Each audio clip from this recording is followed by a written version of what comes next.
Bismillah ar-Rahman ar-Rahim, mes très chers frères et sœurs, Assalamu alaikum wa rahmatullah wa barakatuh. Bienvenue sur votre chaîne Hasna Sanson. Je dis votre chaîne car c'est vous qui choisissez les histoires. Et cette fois-ci, il y avait deux personnes. Il y avait Nasera Bouhamza 6144 et enfin Avirose 9198. Barakallahu fikum, excellent choix. Et n'oubliez pas vous aussi d'écrire dans les commentaires quelle histoire voulez-vous que je vous raconte, car je vous la ferai avec grand plaisir. Et je m'excuse d'avance pour la voix un peu enrhumée. Et oui, c'est le temps. Alhamdulillah ala kulli hal. Donc, ne faites pas attention. Bismillah, commençons. Shayma. Son vrai nom est Shayma bint Harith ibn Abdelouzi. Elle est la sœur de lait de notre prophète Mohammed sallallahu alayhi wa sallam. Des historiens ont dit qu'elle s'appelait Hudafa, quoique le surnom de Shayma soit plus connu.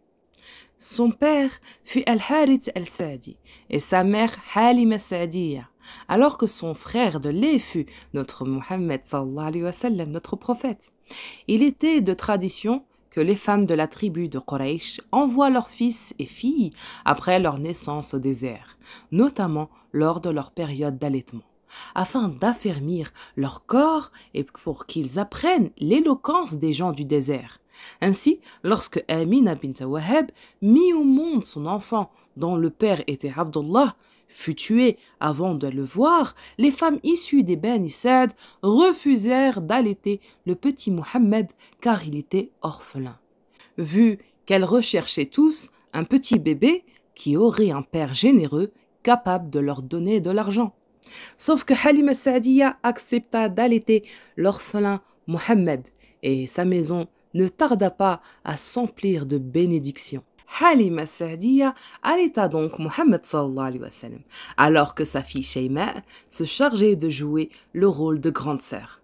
En réalité, Shayma tenait beaucoup à son frère Qurayshite et le traitait avec bienveillance et beaucoup d'amour, et elle jouait beaucoup avec lui. Un jour de grande chaleur, elle sortit avec le petit Mohammed sallallahu alayhi wa sallam. Peu après, Halima se rendit compte que dehors il faisait une chaleur extrêmement ardente.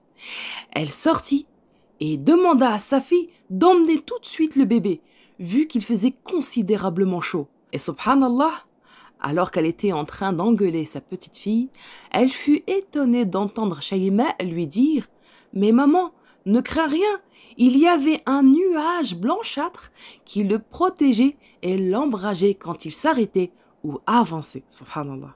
Shayma, elle va donc avec sa maman, son petit frère, et il l'aimait beaucoup et il lui chantait des vers de poésie tels que « Ô Seigneur, préserve-nous Mohammed, jusqu'à ce que je le voie adolescent et imberbe, ensuite que je le voie devenir maître incontesté et réfréner ses ennemis ainsi que les rayonnements, et accorde-lui une gloire éternelle. » On rapporte qu'un jour, pour une raison que les narrateurs ne mentionnent pas, le prophète sallallahu alayhi wa sallam lui mordit l'épaule avec une telle vigueur que la trace lui resta toute sa vie.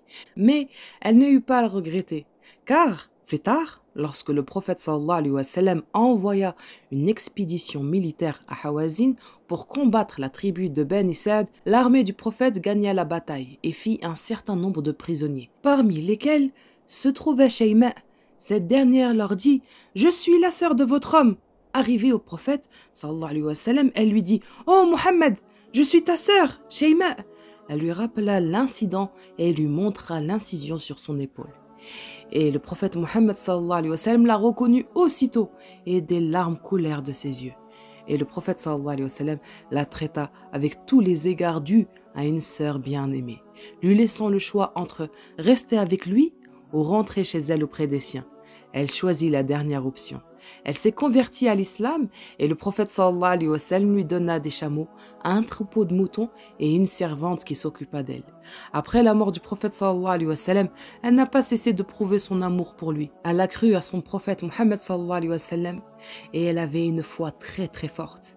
Elle résista même à son mari et à sa tribu lorsqu'ils ont renié l'islam, comme pour beaucoup d'autres tribus arabes, et mena un combat acharné pour les mener au droit chemin, celui de l'islam dont le messager n'était autre que son frère.